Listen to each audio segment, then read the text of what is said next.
Everyone, आज हम discuss करेंगे इंक्लूसिव एजुकेशन क्या है, समावेशी शिक्षा का क्या अर्थ है। अगर हम बेसिक की बात करें तो इंक्लूसिव एजुकेशन का अर्थ होता है every child has the right to equality education and learning, यानी सभी बच्चों को शिक्षा प्राप्त करने का समान अधिकार है। तो इस समान रूप से जब सभी को शिक्षा प्राप्त करने का अधिकार है तो कैसे इसको संभव बनाया जाए कि हम सभी बच्चे, चाहे वह विशेष हो चाहे वे सामान्य हो, उनकी डिसएबिलिटीज़ को हम डिनाई करते हुए उनको वही सामान्य शिक्षा प्रदान करने का प्रयास करें जो एक सामान्य बालक को प्राप्त होती है। तो इसी कॉन्सेप्ट को हम आगे लेकर चलते हैं। सबसे पहले हम बात करते हैं कि समावेशी शिक्षा का अर्थ क्या है। तो समावेशी शिक्षा का अर्थ है सभी विद्यार्थियों को समान शिक्षा देना या प्रदान करना। समान शिक्षा देना का अर्थ ये हुआ कि एक विद्यालय में जितने भी जो विद्यार्थी हैं उनको समान रूप से सभी उन अधिकारों को प्रदत्त किया जाए, उन्हें वह सभी राइट दिए जाए जो उन्हें एक सामान्य विद्यार्थी होने के नाते मिलने चाहिए। Inclusive education is the most effective way to give all children a fair chance to go to the school, learn and develop the skill they need to thrive। यानी सभी बच्चों को समान रूप से समान समय में और समान परिस्थितियों में शिक्षा प्राप्त करने, सीखने और विकास करने का उतना ही हक है जो अन्य सामान्य बालकों को होता है। इस एजुकेशन का अर्थ होता है, यानी इंक्लूसिव एजुकेशन की अगर हम बात करें कि all children in the same classroom in the same school, it means real learning opportunities for group who have traditionally been excluded, not only children with disabilities but speakers of minority language too। यानी सभी प्रकार के बच्चे, चाहे वो disabilities हो के साथ हो या फिर वो किसी माइनॉरिटी ग्रुप से बिलोंग करते हो, सभी को समान रूप से शिक्षा देने का प्रयास किया जाता है। Inclusive education allow student of all background to learn and grow side by side to the benefit of all. तो सभी प्रकार के बच्चों को इस प्रकार की शिक्षा प्रदान करने का एक जो माध्यम है उसे हम समावेशी शिक्षा कहते हैं। इस शिक्षा में हमने जैसे कि कहा है सभी बच्चों को समान रूप से शिक्षा दी जाती है, न कोई छोटा न कोई बड़ा, न कोई विशिष्ट है और न ही कोई सामान्य। सामान्य के साथ विशिष्ट बालक बैठे हैं, कुछ स्पेशल नीड वाले हैं, उनके लिए हो सकता है कि कुछ विशेष प्रबंध किए जाए, लेकिन हम एक सामान्य रूप से छोटा सा अक्षम जो बालक है उसको हम असामान्य बालकों की तरह रखते हुए अलग से शिक्षा नहीं दे सकते हैं। कुछ बच्चे विशिष्ट हो सकते हैं तो कुछ शारीरिक रूप से विकलांग हो सकते हैं, यानी कुछ फिजिकली हैंडीकैप्ड है, दिव्यांग है, या कुछ स्पेशल चाइल्ड है, या किसी प्रकार की किसी भी प्रकार की शारीरिक कमी है, चाहे वो मानसिक कमी है, चाहे उसकी ग्रहण करने की क्षमताओं में कमी है, फिर भी उनको हम एक साथ शिक्षा प्रदान करने का प्रयास करते हैं। किसी को सुनाई नहीं दे रहा है, कुछ ऐसे होंगे जो देखने में अक्षम हो, कुछ मानसिक रूप से विकलांग, कुछ ऐसी डिसेबिलिटीज़ होती है जिसको पढ़ने में समस्या है, कईयों को लिखने में समस्याएं हैं, और कुछ ऐसे बच्चे होंगे जो सामान्य बच्चों से पढ़ने में यानी अध्यापन के समय वह काफ़ी पीछे रह जाते हैं। इन सभी बच्चों की जो छुपी हुई प्रतिभाएं हैं, उनकी जो क्षमताएं हैं, उनको निखारने का जो कार्य है वह समावेशी शिक्षा के माध्यम से किया जाता है। बात करते हैं कुछ परिभाषाओं की तरफ। तो सबसे पहले एनसीईएफ 2005 इस संदर्भ में क्या कहता है। तो समावेशन की प्रक्रिया हम यानी सभी बच्चों को जब इंक्लूसिव करने की कोशिश करते हैं तो बच्चे में न केवल लोकतंत्र की भागीदारी के लिए सक्षम बनाया जाता है, यानी हम उस हर बच्चे को इस लोकतंत्र में समान रूप से भागीदारी के लिए उन्हें सक्षम बनाते हैं, बल्कि साथ ही सीखने विश्वास करने के लिए भी उनको सक्षम बनाया जाता है, ताकि लोकतंत्र को बनाए रखने के लिए, दूसरों के साथ रिश्ते बनाए रखने के लिए उन्हें अंतर्क्रिया करनी भी महत्वपूर्ण होती है। तो इस प्रकार से दूसरी जो परिभाषा है वह एस या एस के दुबे के अनुसार है। इनके अनुसार वह शिक्षा जो सामान्य स्तर के छात्रों से अधिक मानसिक स्तर व निम्न मानसिक स्तर के छात्रों के लिए होती है। यानी स्पेशल जो एजुकेशन का ये जो प्रोग्राम है इसका अर्थ ये नहीं है कि केवल और केवल जो सामान्य से नीचे स्तर के हैं उन बच्चों के लिए, बल्कि वह सामान्य से अधिक मानसिक स्तर के बच्चे हैं उनके लिए भी, तथा जो निम्न मानसिक स्तर हैं उनके बच्चों के लिए भी समान रूप से शिक्षा प्रदान की जाती है। इसका स्वरूप छात्रों की योग्यता, क्षमता और स्थितियों के अनुसार रहता है। मेनली अगर हम बात करें कि जो इंक्लूसिव एजुकेशन का जो फोकस रहता है वो कुछ ऐसी चीज़ों पर रहता है, जैसे हम बात करते हैं एडवोकेसी पर। तो एडवोकेसी क्या होता है, जैसे कि हम बात करें कि इंक्लूसिव एजुकेशन के अंतर्गत हम डिस्कशंस की बात करें तो हाई लेवल के इवेंट और अदर फॉर्म और जो आउटरीच या जो गियर्ड टुवर्ड्स जो पॉलिसी मेकर्स हैं उनके द्वारा कुछ इस प्रकार के प्रोग्राम बनाए जा सकते हैं। अवेयरनेस रेजिंग के प्रोग्राम बनाए सकते हैं, कैपेसिटी बिल्डिंग से रिलेटेड प्रोग्राम बनाए जा सकते हैं, इम्प्लीमेशन एंड सपोर्ट से रिलेटेड कुछ इस प्रकार के प्रोग्राम बनाए जा सकते हैं ताकि इस प्रकार के बच्चों को बेहतर से बेहतर शिक्षा प्रदान की जा सके। नेक्स्ट हम बात करते हैं कि समावेशी शिक्षा में विशिष्ट बालकों का क्या अर्थ है, कौन होते हैं विशिष्ट बालक। प्रत्येक विद्यालय की अगर बात करें तो उसमें जो बालक और बालिकाएं जो पढ़ती हैं उसमें से कुछ आपको सामान्य मिलेंगे, कुछ औसत मिलेंगे और कुछ जो है वो आपको थोड़े से प्रतिभाशाली या कह सकते हैं कि बहुत ज़्यादा होशियार बालक भी देखने को मिलेगी। और अगर हम समस्याओं की बात करें तो लगभग सभी जो बच्चों की समस्या है लगभग एक समान की होती। विद्यालय में कुछ ऐसे बालक मिलेंगे जो जल्दी समझ लेते हैं और कुछ जो ऐसे बच्चे मिलेंगे जो एक साधारण सी बात को समझने के लिए बहुत ज़्यादा समय लगाएंगे। तो इस प्रकार की जो अक्षमता है या फिर हम कह सकते हैं कि इस प्रकार की जो व्यक्तिगत भिन्नता है तो उस व्यक्तिगत भिन्नताओं के साथ साथ आपको कुछ प्रतिभाशाली बालक, कुछ पिछड़े और कुछ ऐसे बालक भी मिलेंगे जो शारीरिक दोषों से युक्त हैं, यानी कुछ चलने में, कुछ बोलने में, कुछ समझने में, कुछ पढ़ने में, इस प्रकार की अक्षमताएं उसके अंतर्गत देखने को मिलती है। उन सभी बच्चों को हम विशिष्ट बालकों की श्रेणी के अंतर्गत रखते हैं। फिर भी अगर हम बात करें तो मुख्य रूप से इन विशिष्ट बालकों को हम 6 श्रेणियों के अंतर्गत रख सकते हैं। सबसे पहली जो श्रेणी है वह बौद्धिक रूप से यानी इंटेलेक्चुअल रूप से जो दूसरों से बिल्कुल अलग होता है, उनकी बौद्धिक क्षमताएं बिल्कुल अलग होती है। तो वो कैसे होते हैं, जैसे कि मानसिक रूप से पिछड़े बालक। मानसिक रूप से पिछड़े बालकों का सामान्य अर्थ ये रहा कि उनको कितना भी हम समझाने की कोशिश करें एक बार में वो समझ नहीं पाते हैं। कुछ ऐसे बालक होंगे जो बौद्धिक रूप से यानी बौद्धिक रूप से अगर इंटेलेक्चुअल रूप से कहें तो उनका जो स्कोर रहता है क्लासरूम में, उनका जो स्कोर रहता है वह नॉर्मल से काफ़ी नीचे रहता है। कुछ ऐसे बालक मिलेंगे जो आप देखेंगे कि बहुत काफ़ी प्रतिभावान हैं, कुछ आपको क्रिएटिव मिलेंगे। तो हर प्रकार से आपको एक ही कक्षा में सृजनात्मक बालक, प्रतिभावान बालक, शैक्षिक रूप से पिछड़े बालक और मानसिक रूप से पिछड़े बालक भी देखने को मिलेंगे। तो इन सभी के लिए आपको एक समान रूप से शैक्षिक पद्धतियां अपनाने पर जोर दिया जाता है।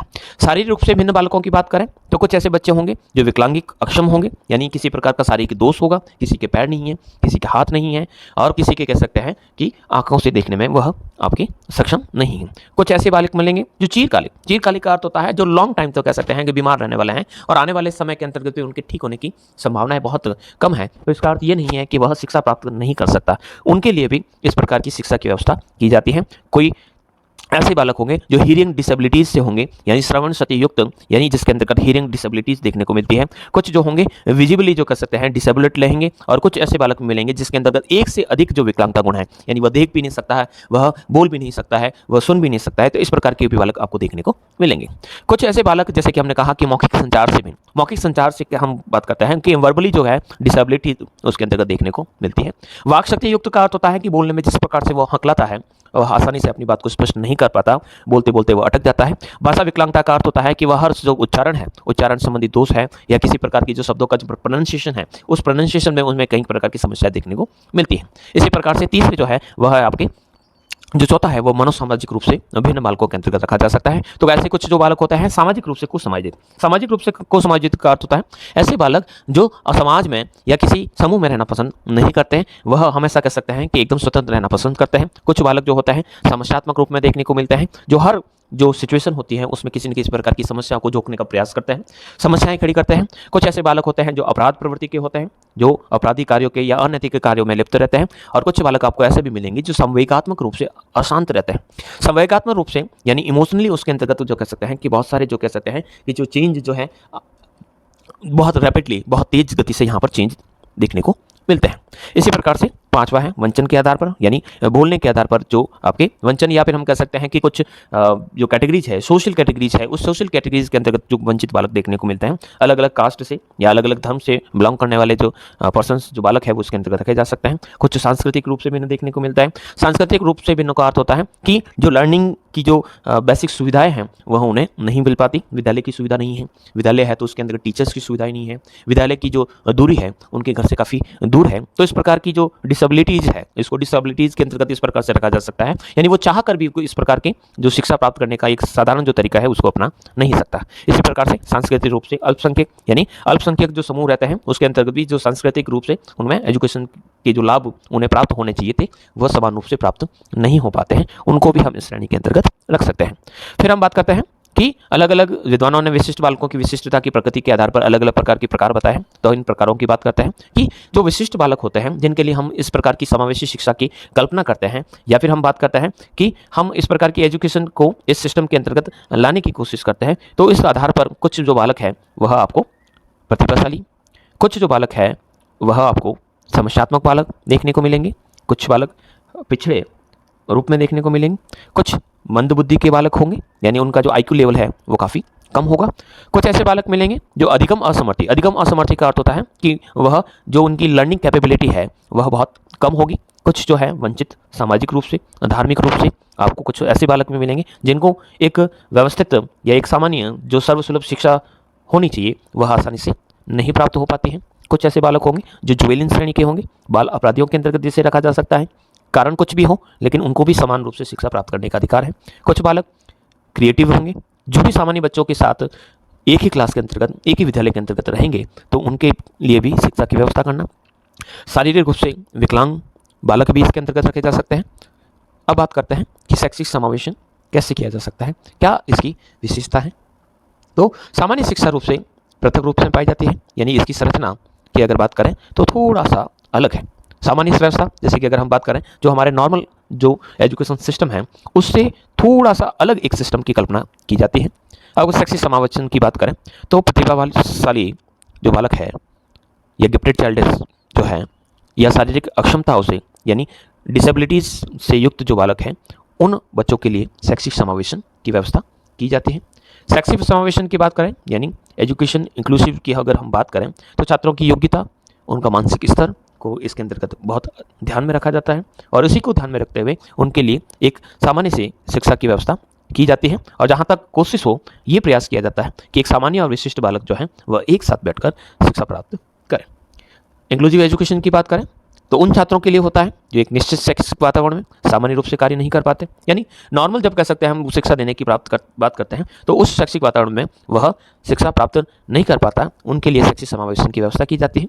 इसका पाठ्यक्रम, शिक्षण की विधियाँ, सामान्य शिक्षण जो पाठ्यक्रम है या उसकी जो विधियाँ हैं इसके बिल्कुल अलग सी देखने को मिलती है। अब बात करते हैं कि समावेशी कक्षा में अध्यापक क्या कर सकता है। सबसे पहले हम बात करते हैं कि कक्षा में विकलांग बच्चों की पहचान की जाए। विकलांग बच्चों का तात्पर्य है कि वह विकलांग किस श्रेणी में है, शारीरिक रूप से यानी वह फिजिकली जो है डिसेबल के अंतर्गत रखा जा सकता है, कुछ जो है वह कॉग्निटिव डिसेबल्ड जो बालक है वह भी देखने को मिलेंगे, कुछ जो बालक होंगे वो सोशल डिसेबल्ड भी देखने को मिलेंगे, कुछ जो बालक होंगे वह आपको कह सकते हैं मेंटली डिसेबल्ड देखने को मिलेंगे। तो ऐसे ही कुछ बालकों की पहचान की जा सकती है।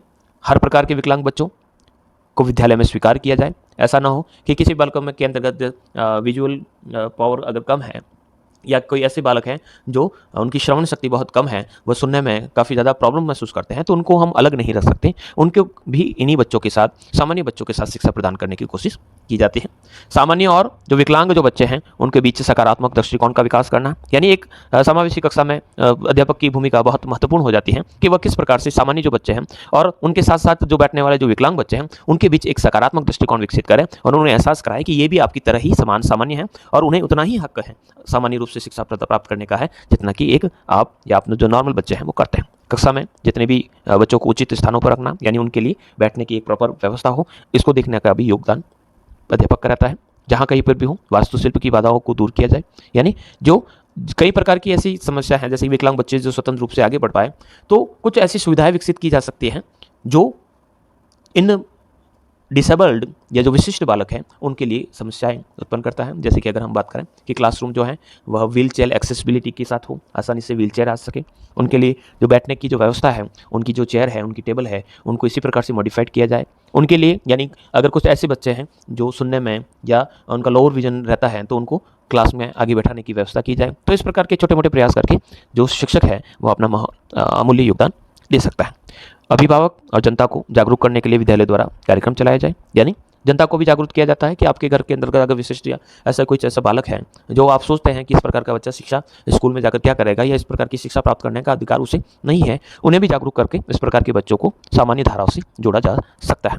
नेक्स्ट, रेमेडियल निर्देश दिया जाए। अब रेमेडियल निर्देश का अर्थ ये हो गया कि हम फाइंड आउट करें, हम डायग्नोस करने की कोशिश करें कि कौन से बच्चों को किस प्रकार की नीड है, कितनी नीड है, कितना कंटेंट है, कौन सा टीचिंग मेथड जो है उनके लिए वो काफ़ी बढ़िया रहेगा। तो इस प्रकार के रेमेडियल निर्देश उन्हें दिया जा सकता है। कुछ बच्चे ऐसे होंगे जो स्पेशल नीड वाले होते हैं, उनके लिए हम एवोल्यूशन जो है वह इस प्रकार से करें कि वह आसानी से कह सकते हैं उसका अनुकूलन हो सके। उपलब्धि, अचीवमेंट और डायग्नोसिस जो टूल्स हैं उनको क्रिएट किया जाए कि बच्चा आसानी से हर कॉन्सेप्ट को समझ सके। शिक्षण में साइक्स समरी का प्रयोग किया जाता है। तो ये सामान्य सी बातें हैं कि हम चाहे सामान्य हो चाहे स्पेशल चाइल्ड्स हो उनको इस प्रकार के उपकरण या इस प्रकार की विधियों का उपयोग करते हुए एक बढ़िया और बेहतर शिक्षा प्रदान कर सकते हैं।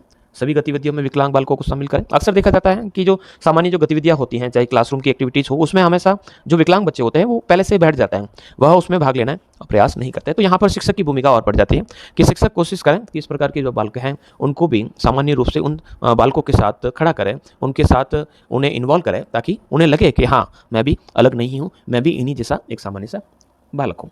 इसके अलावा कुछ और जो हम बात करते हैं कि यह एक ऐसी शिक्षा है, जैसे कि हमने बात की, जिसमें सामान्य बालक बालिकाएं, चाहे वह मानसिक रूप से चाहे वह शारीरिक रूप से बाधित हैं, इन सभी को हम एक ही विद्यालय में एक साथ बिठाकर शिक्षा प्रदान करने की कोशिश करते हैं।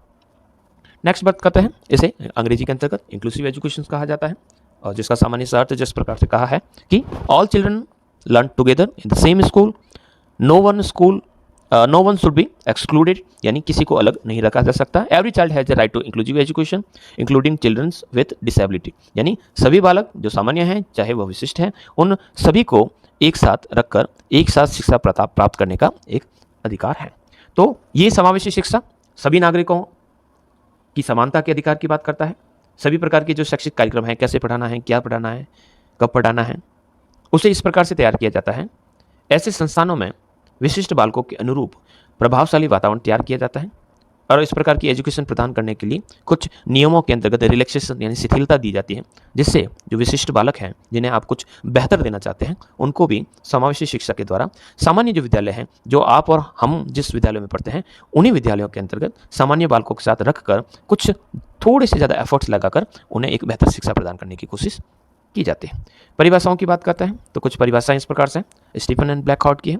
शिक्षा की मुख्य धारा का अर्थ बालकों की सामान्य कक्षाओं में, जो हमारे नॉर्मल क्लासेज हैं, में शिक्षण व्यवस्था करना, या समान अवसर मनोवैज्ञानिक सोच पर आधारित है जो व्यक्तिगत योजना के द्वारा उपयुक्त सामाजिक मानवीकरण और अधिगम को बढ़ावा देती है। यानी हम ये कह सकते हैं कि सामान्य रूप से सामान्य विद्यालयों में सामान्य विद्यार्थियों के साथ विशिष्ट बालकों को शिक्षा प्रदान करने का एक सामाजिक वातावरण तैयार करने की जो योजना है उसे हम समावेशी शिक्षा कहते हैं।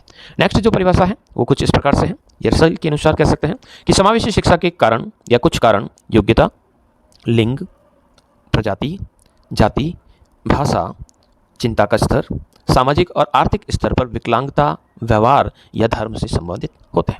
यानी ये क्यों लाई गई या समावेशी शिक्षा लाने के पीछे पर्पज क्या है? तो योग्यता के आधार पर बालक अलग अलग प्रकार के होते हैं, कुछ सामान्य हैं, कुछ प्रतिभाशाली हैं, कुछ समस्यात्मक हैं, कुछ सृजनात्मक है। लिंग के आधार पर अलग अलग प्रकार के विद्यार्थी पाए जाते हैं। प्रजाति की बात करते हैं तो प्रजाति का जो अर्थ होता है, प्रजाति और जाति दोनों अलग अलग शब्द दे रखे हैं, थोड़ा सा इसे भी समझ जाते हैं।